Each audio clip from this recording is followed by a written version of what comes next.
Vamos então orar ao Senhor. Eu pediria que os que estão aqui presentes, se puderem, façam isso de pé comigo, no Salmo 76.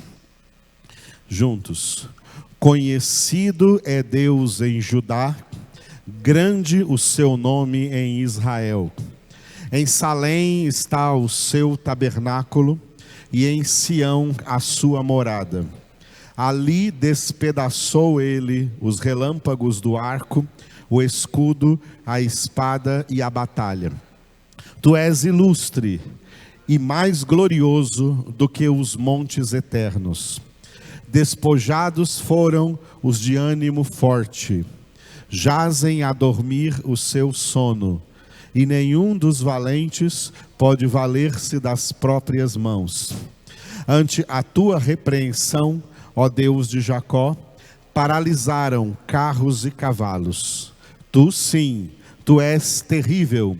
Se te iras, quem pode subsistir à tua vista? Desde os céus fizeste ouvir o teu juízo. Tremeu a terra e se aquietou. Ao levantar-se Deus para julgar e salvar todos os humildes da terra.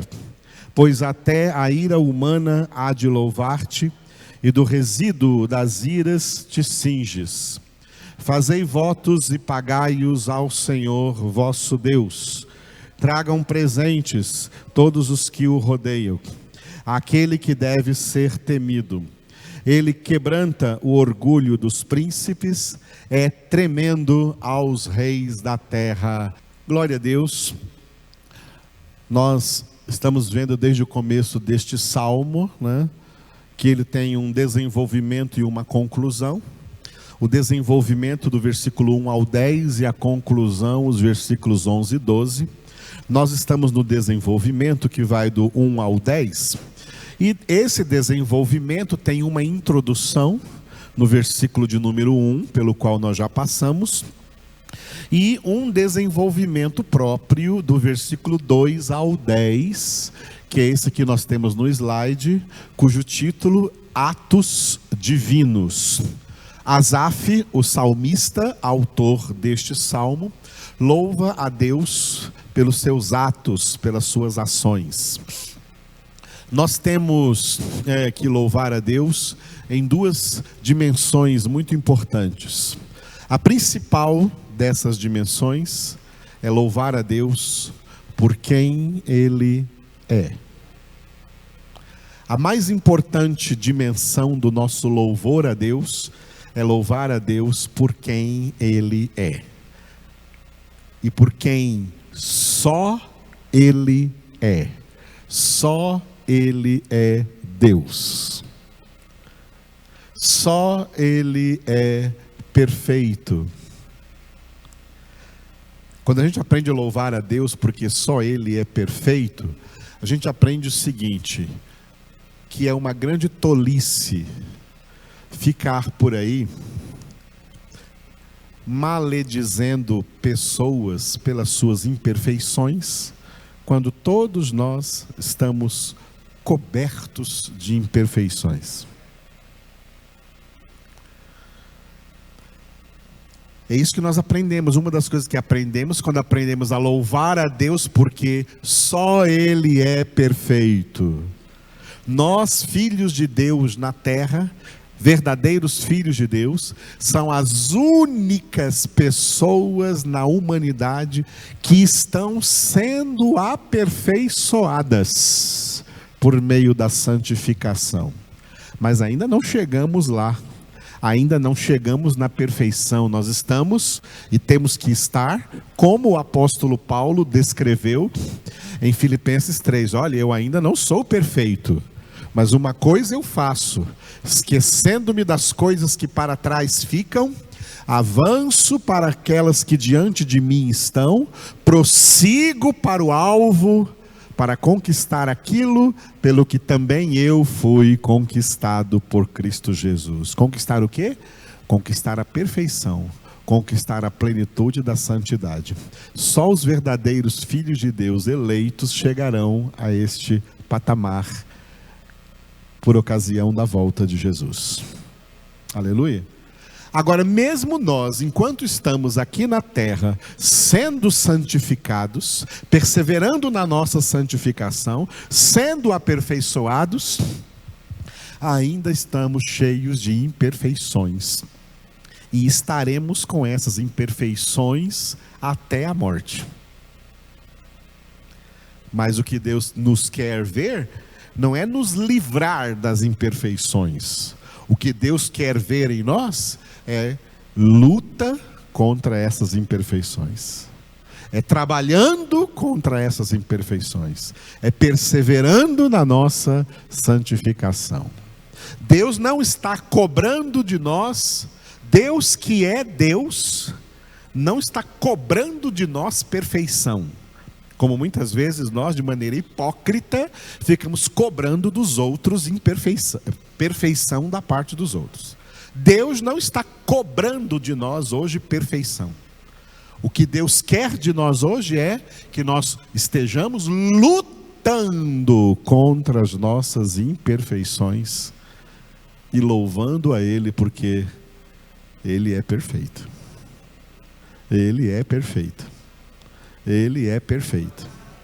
Não há nenhuma imperfeição em Deus, nunca houve nem jamais haverá. Ele é perfeito.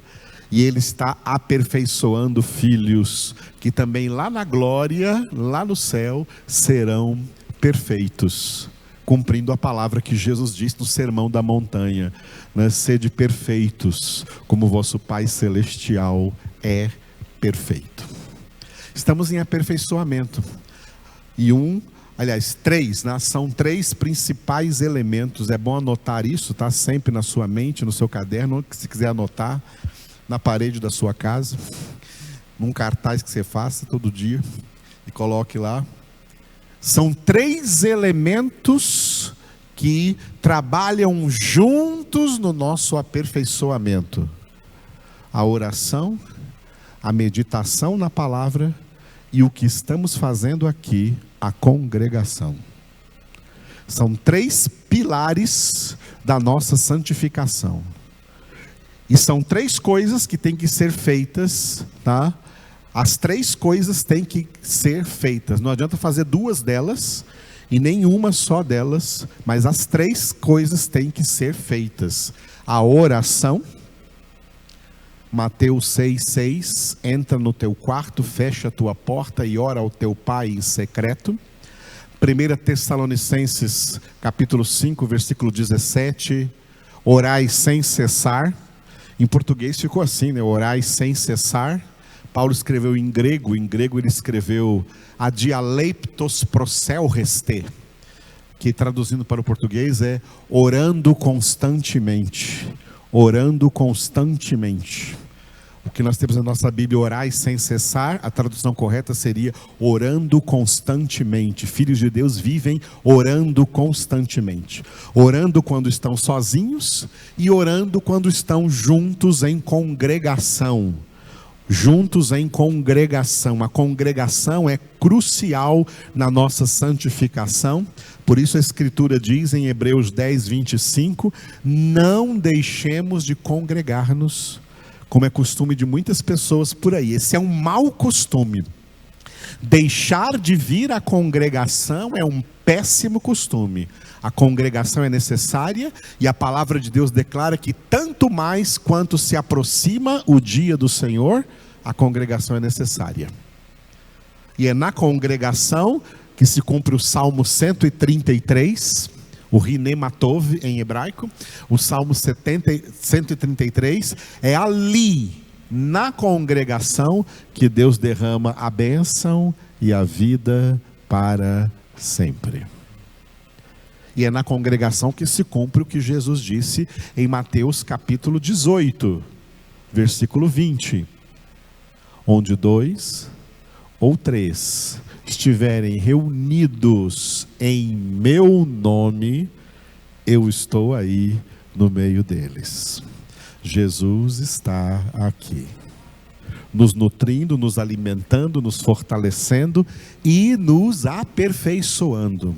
Essas três coisas São 3 elementos cruciais do nosso aperfeiçoamento, da nossa santificação: a oração, a meditação diária na palavra de Deus e a congregação. Oração pessoal em casa, onde quer que você esteja, tá? É importante saber isso, que Deus reclama uma audiência particular com cada um dos seus filhos e filhas todos os dias. Está fazendo isso todos os dias? Não importa quanto tempo. Quanto mais intimidade a pessoa tem com Deus, ela poderá dedicar mais ou menos tempo de oração pessoal em casa, mas isso tem que acontecer diariamente, não é mensalmente, não é semanalmente, é diariamente. O momento em que você desliga celular, se desliga do mundo, não atende ninguém, quem quiser que espere, porque você está reunido com a pessoa mais importante do universo, que é o seu Deus. Deus quer tratar com você de maneira pessoal, todos os dias, naquilo que antigamente as igrejas tradicionais chamavam de devocional. O seu devocional é o momento que você devota, consagra somente a Deus, esquece o mundo ao seu redor, esquece família, esquece tudo, se tranca no seu quarto e invoca ali o nome do Senhor. E faz aquilo que eu gosto de tomar como exemplo, fez Ana, a mãe de Samuel. Derrama a sua alma na presença do Senhor. As pessoas que não fazem isso, elas acabam tendo problemas de alma, acabam tendo problemas emocionais, acabam sendo atacados por crises de ansiedade, etc. Por quê? Porque tudo isso são problemas da alma, tendências problemáticas da alma humana, e que só serão curadas se você aprender a derramar a sua alma na presença do Senhor. Foi isso que Ana disse para Eli, quando o sacerdote Eli achava que ela estava embriagada. Não, meu Senhor, a tua serva não está embriagada, eu estou derramando a minha alma diante do Senhor. É isso que nós temos que fazer todos os dias, e você não imagina como isso é terapêutico nas nossas vidas. Nessa mesma hora que nós derramamos a nossa alma diante de Deus em oração, que nós apresentamos diante de Deus em oração tudo o que está nos causando ansiedades. Filipenses 4, não andeis ansiosos por coisa alguma. Mas o motivo que está me causando ansiedade é forte demais, é grande demais. Não interessa. A Bíblia te deu uma ordem, Deus te deu uma ordem na palavra. Não andeis ansiosos por coisa alguma, seja lá o que for. Não andeis ansiosos por coisa alguma. Então, como se livrar da ansiedade? Sejam conhecidas diante de Deus as vossas orações, pela súplica e já com ações de graças. Qual vai ser o resultado? A paz de Deus, que excede todo entendimento, guardará os vossos corações e as vossas mentes em Cristo Jesus. A oração é algo magnífico. Agora, quando oramos, falamos com Deus, mas quando meditamos na palavra, Deus fala conosco. Então esse mesmo homem de oração é o homem do Salmo número 1, que tem o seu prazer na palavra do Senhor e nela medita de dia e de noite. Então todos os dias, na sua casa, ou sei lá, se você tem outro lugar melhor, todos os dias, tem que ter os dois primeiros elementos: a oração e a meditação na palavra. Oração e meditação na palavra. Oração e meditação na palavra. Todos os dias.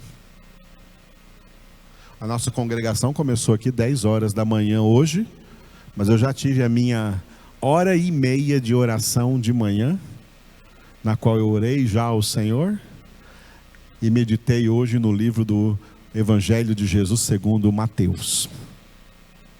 Estou aqui alimentado pela palavra do Senhor.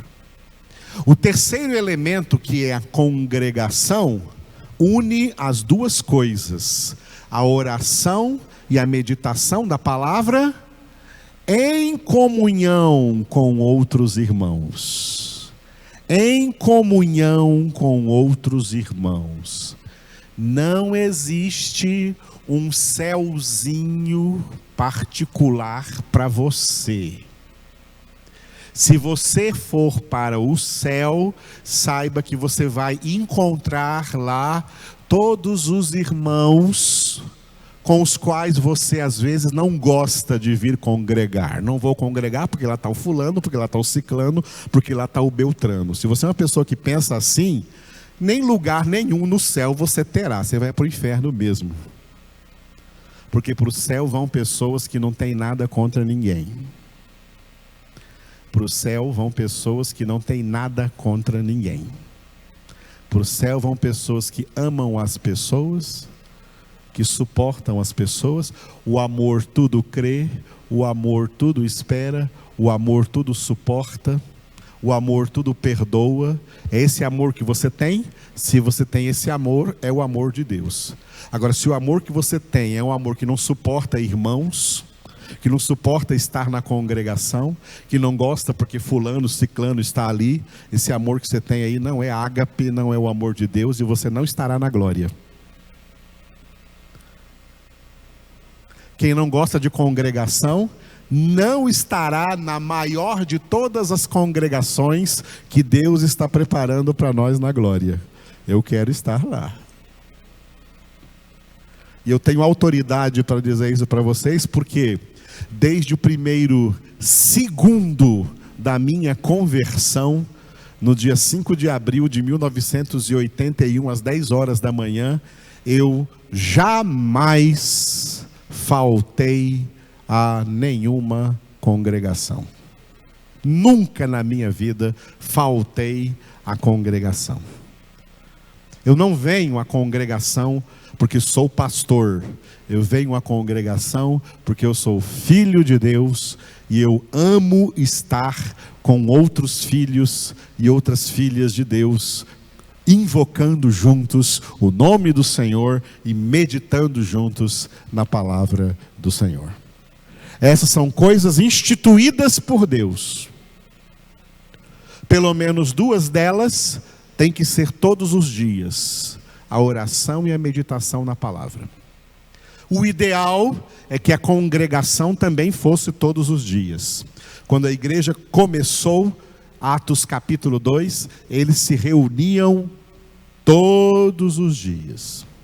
Mas como muita gente gosta de hipocritamente dizer, né, aqueles eram outros tempos. Hoje nós temos, aqui na nossa congregação, aqui no nosso ministério, 4 momentos em que nós podemos estar reunidos. O nosso seminário, na sexta-feira, que a maioria não está vindo, parece que estão todos com Covid, morrendo nos hospitais, não estão vindo. Vamos orar por eles. Mas você vai no mercado, acha eles. Você vai no shopping, acha eles. Você vai no cinema, acha eles. Você vai na praça, acha eles. Só não vem na congregação. Cuidado, viu, irmãos? Não deixemos de congregar-nos. Você acha a congregação ruim? Ruim, porque não é homem espiritual.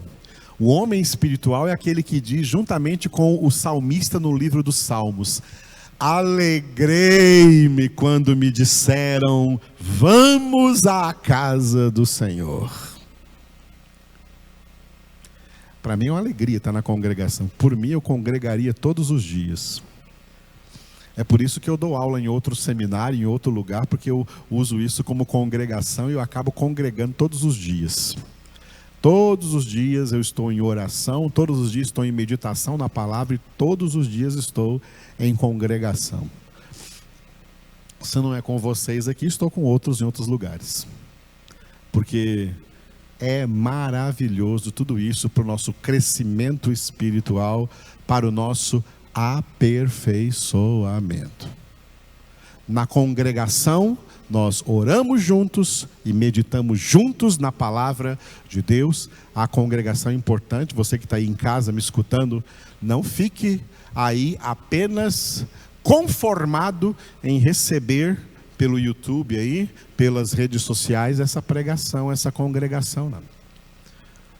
Estar aqui é algo a mais, que aí na sua casa você não experimenta. Muito bom que aí você receba a palavra de Deus, participe virtualmente, mas estar presencialmente é algo diferente, especialmente porque é algo que se refere a obedecer a Deus. Congregar faz parte das ordenanças de Deus para nós, faz parte, portanto, da obediência. Quem não gosta de congregar está em desobediência a Deus e pode olhar para dentro da sua própria alma que você está com problemas espirituais, que tem que ser resolvidos antes que Jesus volte ou antes que você morra, porque senão a sua situação depois pode ser terrível. Resolva-se diante de Deus. Deus quer filhos resolvidos, filhas resolvidas espiritualmente, pessoas espiritualmente saradas, curadas e preparadas para a volta do Senhor. Muita gente fica dizendo assim, eu quero que Jesus volte logo, mas a minha pergunta é, você está pronto para Ele voltar agora? Como está o nível da sua santificação? Como está a sua busca? Como está o seu aperfeiçoamento diante de Deus? É com isso que você tem que se preocupar mais do que com a vinda do Senhor. Porque a vinda do Senhor, fique tranquilo, ela está na agenda de Deus. Ele não antecipa e nem adia. No dia que Ele marcou, Jesus vai voltar. Mas a nossa ênfase é na nossa preparação para esse encontro. Como Deus disse ao profeta Amós, prepara-te para te encontrares com teu Deus. Aleluia. Eu pessoalmente luto pela minha santificação, mas eu espero com temor a vinda do Senhor Jesus. Se eu voltar hoje, eu estou clamando Maranata, vem Senhor Jesus, mas lá no meu interior eu tenho medo. Eu estou pronto para o Senhor?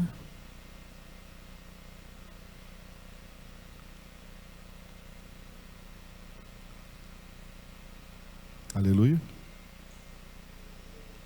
Eu já falei para Jesus, se eu ficar para a grande tribulação, eu não sei quem vai ser a outra, mas eu vou ser uma das duas testemunhas do Apocalipse. Eu vou sair pregando igual um doido pela rua, em nome de Jesus, até que me matem em praça pública. Louvado seja Deus. Bom, louvado seja o nome do Senhor. Então, a primeira dimensão mais importante de louvarmos a Deus é louvarmos a Deus por quem Ele é. E a segunda dimensão mais importante de louvar a Deus é o que Asaf faz aqui do versículo 2 ao 10, louvar a Deus pelo que Ele faz, pelo que Ele já fez.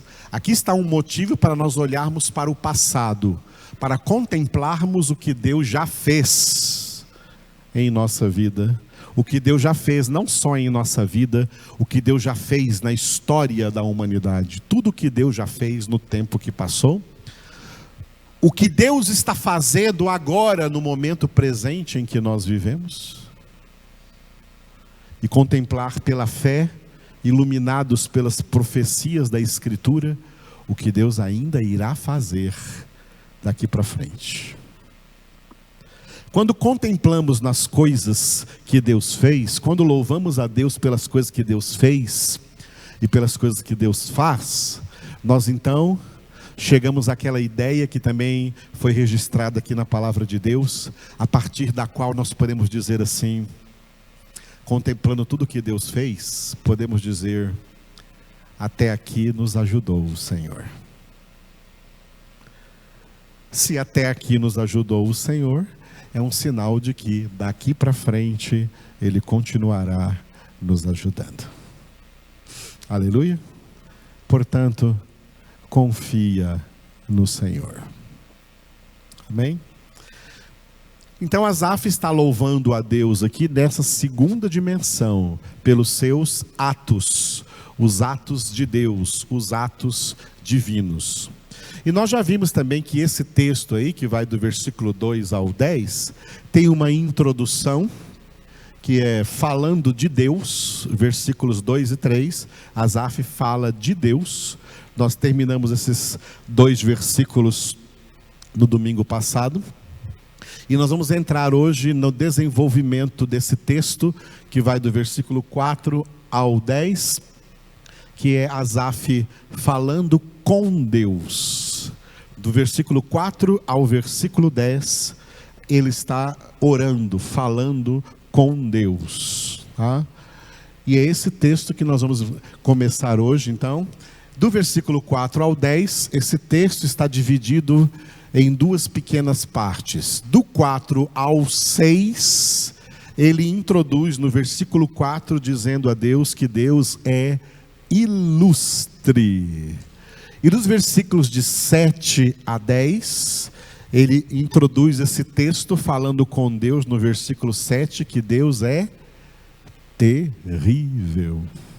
Essas são as 2 partes, então, desta oração de Asaf falando com Deus, louvando a Deus porque Deus é ilustre, e louvando a Deus porque Deus é terrível. Tá? São 2 coisas muito interessantes, muito importantes, das quais eu tenho falado aqui neste salmo com vocês, e nos lembrando de Romanos capítulo 11, onde Paulo diz assim, que nós temos que considerar em Deus 2 coisas. Considerai a bondade de Deus, mas considerai também a severidade de Deus. Deus é bom. Isso está lá no ilustre. Deus é ilustre, Deus é grande, Deus é glorioso, Deus é majestoso, Deus é misericordioso, Deus é compassivo, Deus é bom. Mas nós temos que considerar também a severidade de Deus. E a severidade de Deus está nessa segunda parte. Ele é terrível, ele é exigente, ele não faz vista grossa ao pecado, ele não deixa nenhum pecado impune, ele açoita. Hebreus capítulo 12 é um capítulo importante para aprender isso.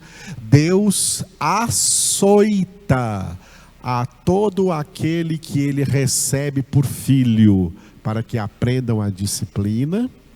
E ai de quem estiver sem correção, sem disciplina, porque não é filho, é bastardo, e vai cair nas mãos do Deus poderoso. E Hebreus também diz: horrível coisa é cair nas mãos do Deus Todo-Poderoso, porque o nosso Deus é fogo consumidor. Você encontra amor em Deus, mas você também encontra plena justiça em Deus. Você encontra bondade em Deus, mas você também encontra severidade no mesmo Deus. E é muito bom a gente poder falar sobre isso, pensar sobre isso, meditar nisso. Por quê? Porque nós vivemos em tempos que nos últimos 42 anos, as igrejas evangélicas foram dominadas por heresias. E no meio dessas heresias tem uma tendência de que os hereges, os pregadores hereges, né, só quiseram trazer aos ouvidos das pessoas coisas agradáveis aos seus ouvidos. Então, por isso, eles só quiseram falar para as pessoas nas suas pregações considerando só a bondade de Deus, considerando só o amor de Deus, considerando só a misericórdia de Deus, considerando só as bênçãos de Deus, e não considerando e até mesmo desconsiderando a severidade de Deus. Que o nosso Deus, como diz também lá no Salmo de número 11, Ele sente ira todos os dias. Deus fica irado todos os dias. Porque todos os dias, segundo Lamentações capítulo 3, as misericórdias de Deus são novas sobre todos os homens, dando a todos os homens mais um dia, mais uma oportunidade de eles agirem conforme o propósito pelo qual Deus os chamou à existência, e que Paulo pregou lá em Atos 17, em Atenas, que era buscar a Deus de todo o seu coração. Mas aí a humanidade usa as novas misericórdias de Deus, renovadas, novas misericórdias cada manhã, para buscarem felicidade, para buscarem riquezas, para buscarem prazeres, para buscarem diversões, para buscarem alegrias carnais, para buscarem alegrias nas trevas e no mundo. E aí, eles excitam contra si mesmos a justa ira de Deus. Deus é justo juiz e fica irado todos os dias. Essa parte os hereges não pregam. E o povo evangélico que está aí hoje é um povo que é incapaz de ouvir falar da severidade de Deus. Eles só querem ouvir falar da bondade de Deus. Eles querem só um Deus bonzinho que dê tudo para eles. Mas não querem um Deus que os corrija, que os confronte, que os chame ao arrependimento, que os chame à conversão, que os chame à santificação. Isso eles não querem ouvir. E por isso, no céu não estarão. Porque sem santificação, ninguém verá o Senhor. E santificação é açoite de Deus sobre os filhos, nas costas dos filhos que Ele ama. Hebreus 12 diz isso. Ele açoita a quantos Ele recebe por filhos. Ele corrige a quem Ele ama. Nós temos uma geração de evangélicos hoje incorrigíveis, que não aceitam correção, não gostam nem de nenhuma pregação que haja correção, só gostam de pregação que fale que vai dar tudo certo na vida deles, que vão ser abençoados, que vão prosperar e se enriquecer nesse mundo, que Deus vai realizar seus sonhos, os seus projetos e tudo que eles querem. É uma raça de filhinhos de papai, tá? Uma raça de filhinhos de papai mal criados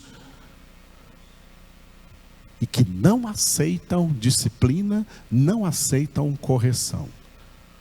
Podem ser filhinhos de papai, mas não são filhos do Pai do céu, porque o Pai do céu é Pai que corrige seus filhos, Pai que santifica seus filhos. Asaf, na sua oração, mostra os dois lados. Deus é ilustre e Deus também é terrível. Aleluia. Diga ao Senhor: eu te louvo porque tu és ilustre. E eu te louvo porque tu és terrível. Aleluia. Hoje nós vamos ficar com o ilustre, do 4 ao 6, ele começou no versículo 4, dizendo a Deus, tu és ilustre.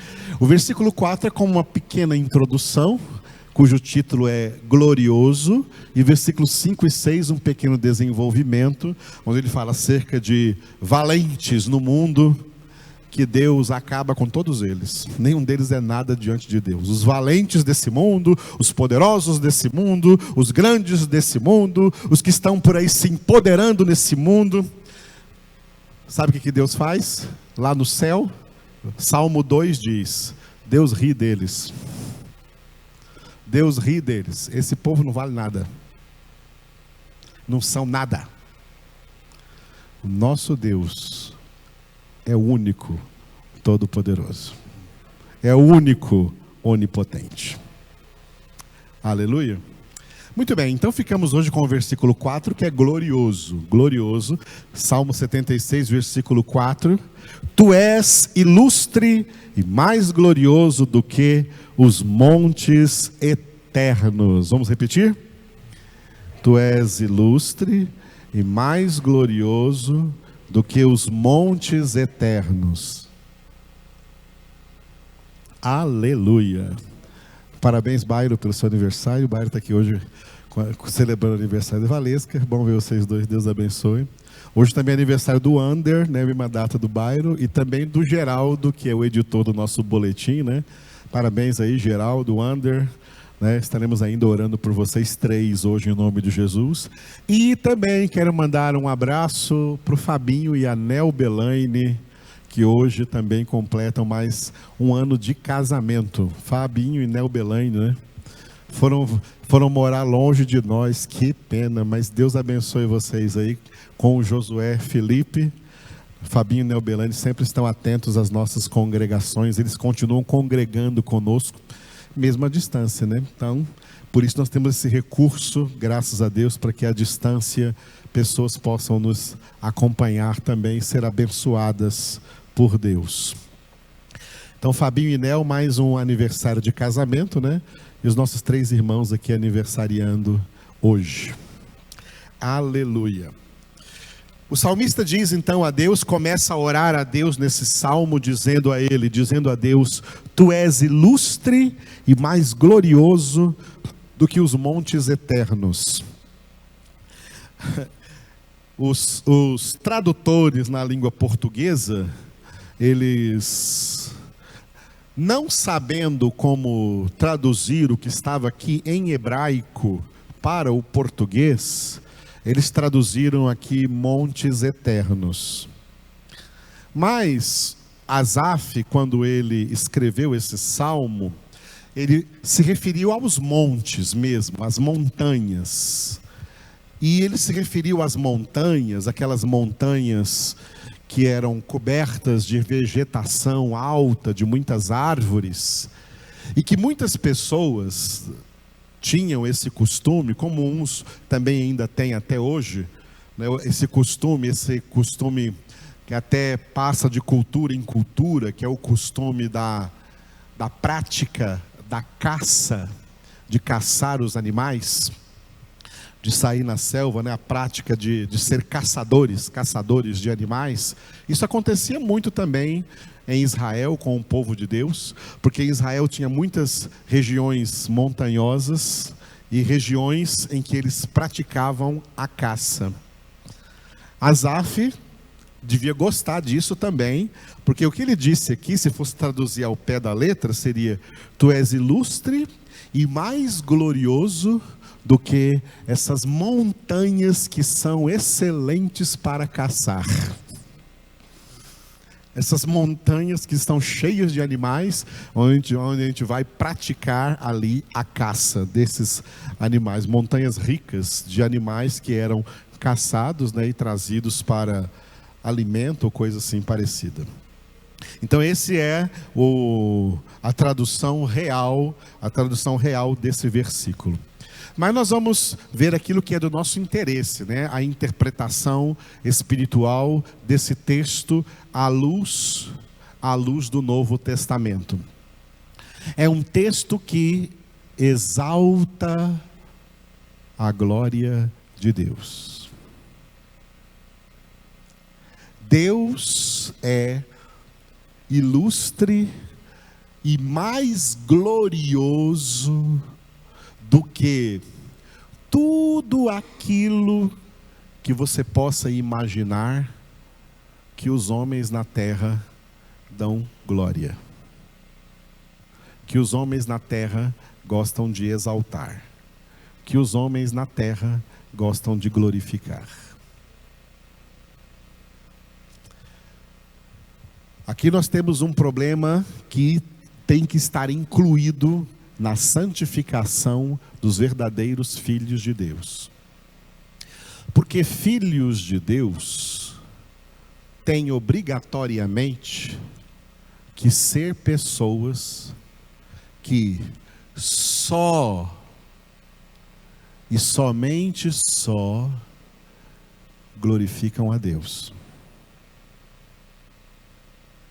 Filhos de Deus só glorificam a Deus.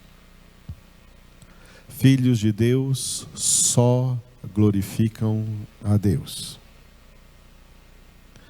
Filhos de Deus não glorificam a homens. Tem muita gente por aí glorificando homens, exaltando homens, bajulando homens, engrandecendo homens. Filhos de Deus não fazem isso. Filhos de Deus não glorificam coisas, não glorificam moda, não glorificam roupas, não glorificam casas. Olha que casa maravilhosa, que mansão maravilhosa, numa dessa que eu quero morar. Um dia os discípulos caíram na besteira de dizer para Jesus: Mestre, olha para esse templo de Jerusalém, como ele é suntuoso, olha essas pedras. Eu meditei isso hoje de manhã em Mateus 24. Aí Jesus olhou para eles assim e disse: não vai ficar pedra sobre pedra. Filhos de Deus não glorificam coisas, não glorificam carros, não glorificam lanchas, não glorificam iates. Esse meu sorrisinho aqui é porque eu lembrei de um fato que eu vi nas reportagens, que o patriarca da igreja ortodoxa, porque lá na Rússia não tem igreja católica romana, tem igreja católica ortodoxa. Então essa igreja não é liderada pelo Papa católico romano, é liderada por um patriarca. E esse patriarca que mora lá na Rússia, o patriarca da igreja ortodoxa, é um dos oligarcas mais ricos da Rússia, que tem até iate particular. E está lá sendo considerado como um homem de Deus lá na Rússia, para dizer que a Rússia é um país cristão. Pessoas cheias de glória do mundo, cheias de riquezas do mundo, cheias de vantagens do mundo, diante de Deus são miseráveis. Filhos de Deus não exaltam, não glorificam coisas. Filhos de Deus não exaltam e não glorificam dinheiro, porque já entenderam o que Jesus ensinou, que ninguém pode servir a dois senhores. Não podeis servir a Deus e ao dinheiro. Que no texto original é chamado de mamon, porque é invocado como um Deus e glorificado como um Deus na cultura panteísta e politeísta dos gregos, desde a Grécia Antiga. O dinheiro era adorado e glorificado como um Deus. E Jesus chegou e disse bem claro: não podeis, ninguém pode servir a dois senhores. Para quem quer ter muito dinheiro e se enriquecer nessa terra, o evangelho não é muito bom para eles, não. A palavra de Deus não é muito boa para eles, não.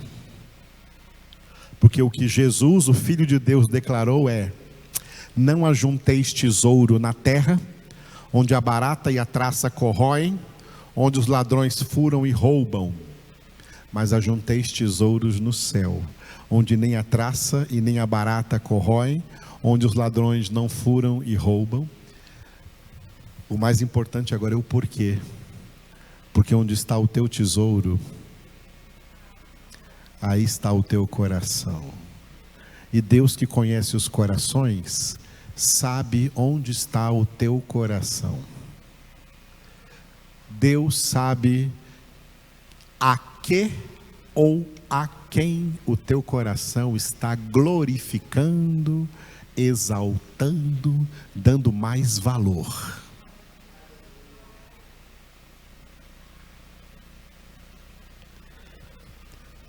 E aí um dia Jesus disse assim para os seus discípulos: olha, vocês tomem cuidado, viu? Porque é muito difícil um só rico entrar no reino dos céus. É mais fácil um camelo passar pelo orifício de uma agulha do que um rico entrar no reino dos céus. Agora pega essa palavra que Jesus disse e compare com a que Pedro disse em 1 Pedro 4,18. 1 Pedro 4,18, Pedro disse que é com dificuldade que o justo é salvo. O justo. Se é com dificuldade, Pedro transformou isso numa pergunta retórica, se é com dificuldade que o justo é salvo, onde vai comparecer o ímpio? Sim, o pecador? A pergunta retórica é uma pergunta que já está implícita a resposta. Ele vai comparecer no inferno e depois no lago de fogo e de enxofre. Essa é a resposta.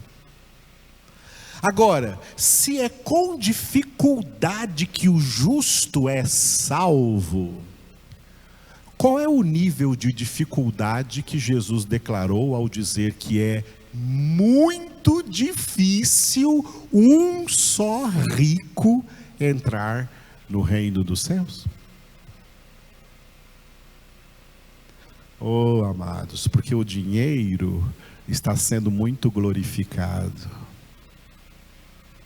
E o dinheiro não está só sendo muito glorificado por ímpios.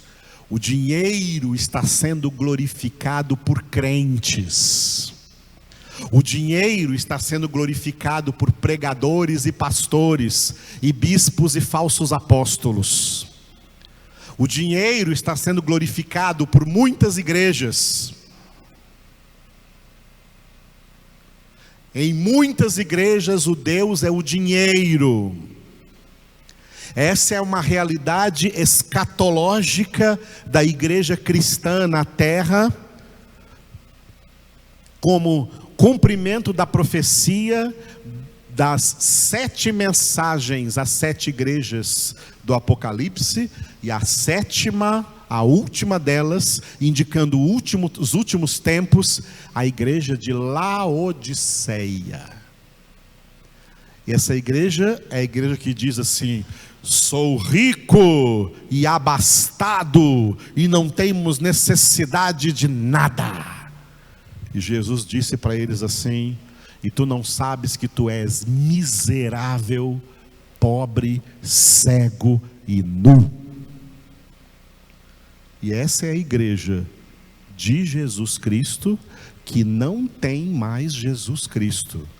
Por isso em Apocalipse 3:20, Jesus diz: eis que estou à porta e bato. Quem bate a porta está do lado de fora. Jesus está fora de Laodiceia, porque ninguém pode servir a dois senhores. E essa igreja de Laodiceia, ela não serve mais a Jesus, ela serve ao dinheiro, ela serve às riquezas. Jesus está fora. Ele ainda bate, porque se houver ali dentro ainda dessa igreja de Laodiceia algum eleito de Deus, ele vai ouvir Jesus batendo, e Jesus vai entrar na vida dessa pessoa e vai ter comunhão com ela. Nessa igreja ele não entra mais.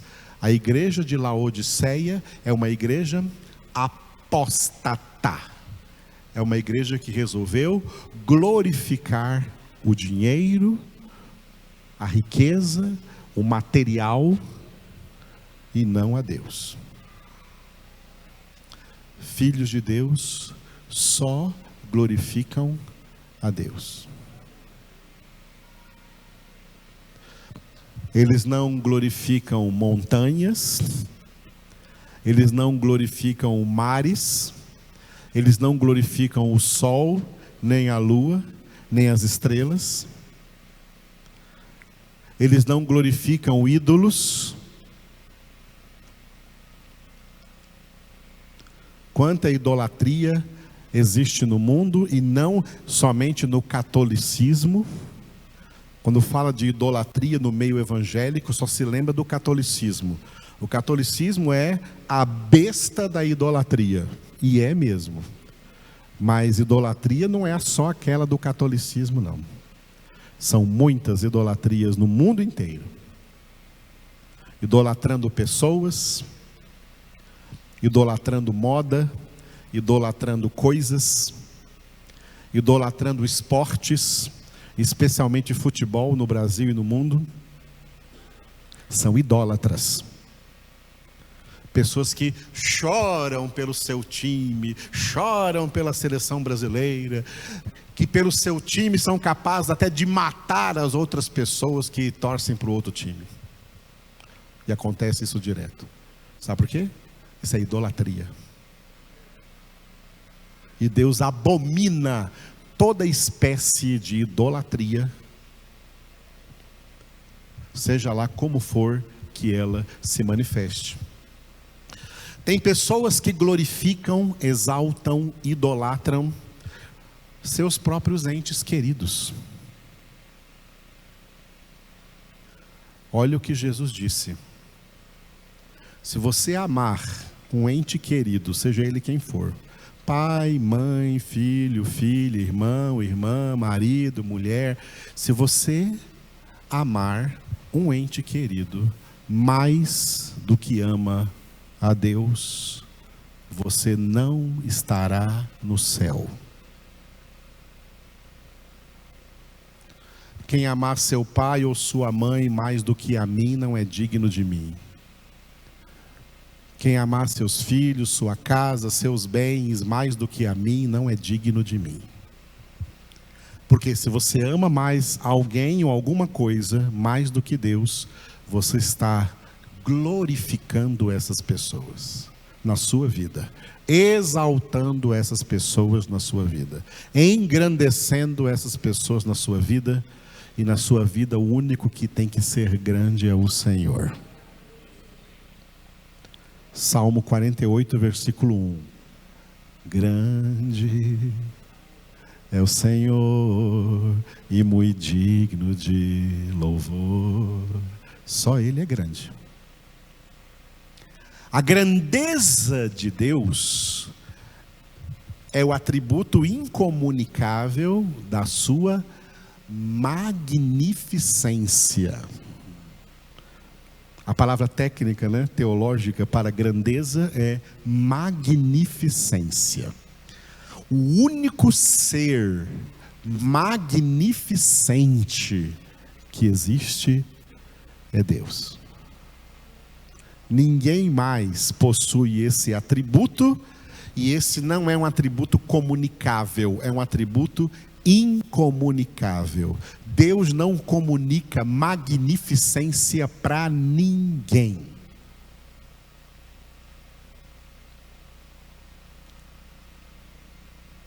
Ninguém é grande. Um dia estava dando uma aula sobre isso e um pastor que estava ali sentado como aluno falou assim: esses dias lá eu fui numa igreja e o pastor ia receber um pastor, um pregador que veio lá pregar na igreja, né? E ele mandou o pessoal ficar de pé e aplaudir o grande servo de Deus que vem trazer a mensagem. Aí ele perguntou para mim: o que o senhor acha disso? Eu falei: bom, é o seguinte, se ele é grande, ele não é servo. E se ele é servo, ele não é grande. Porque grande é só o Senhor. Quanta gente há no mundo se engrandecendo, porque as pessoas querem se engrandecer. Tudo que há no mundo por causa da concupiscência que se chama soberba da vida, é pessoas querendo se engrandecer no mundo. Seja por qual motivo for. Seja em qual seja o degrau ou o trampolim que ela quer subir para se engrandecer. E a pior das lástimas é que tem muita gente que quer usar como degrau, como trampolim, o nome de Deus, o nome de Jesus, para se engrandecer. Para serem considerados pelos outros como grandes. Que horror! E como está lotado disso por aí. Tantos que querem se engrandecer, como aqueles que os engrandecem. Estão todos na idolatria, porque grande é só o Senhor. Grande é só o Senhor. Eu, cada um de vocês, sejamos quem somos, façamos o que fazemos, não importa. Somos sempre e apenas pó e cinza e sombra. Por isso a Escritura manda não a gente se engrandecer. A Escritura nos manda nos humilhar. É o contrário. Humilhai-vos sob a poderosa mão de Deus. Quando vieram para João Batista dizer: olha, sabe aquele homem que você batizou lá no Rio Jordão? A igreja dele está crescendo mais que a sua, ele está com mais membros lá seguindo ele. João Batista declarou: convém que ele cresça e eu diminua. Você vê algum crente falando isso hoje por aí?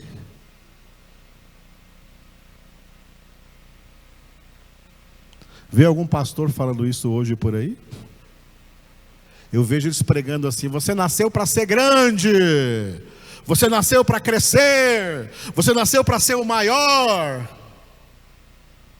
Esse evangelho aí não é de Deus, não, é de Satanás. O evangelho de Deus está aqui, a palavra de Deus.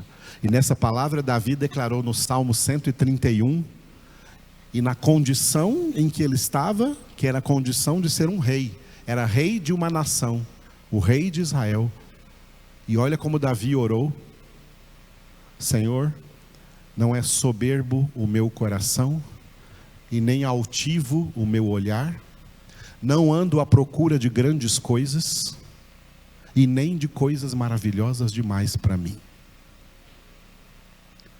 Davi estava na contramão do que os evangélicos estão hoje. Estão tudo atrás de grandes coisas. Estão todos atrás de coisas maravilhosas demais. São megalomaníacos. Só querem ser grandes de coisas grandes. Essa mania de grandeza Satanás infectou o coração deles. E eles são incapazes de aprender a lição do Mestre Jesus, que disse: aprendei de mim, que sou manso e humilde de coração. Ninguém hoje aprende mais de Jesus. Estão aprendendo dos soberbos, e aprendendo a se ensoberbecer, e aprendendo a se empoderar, estão perdidos. Estão seguindo o curso desse mundo, do príncipe da potestade do ar, do espírito que atua nos filhos da desobediência. Filhos de Deus são guiados pelo Espírito de Deus.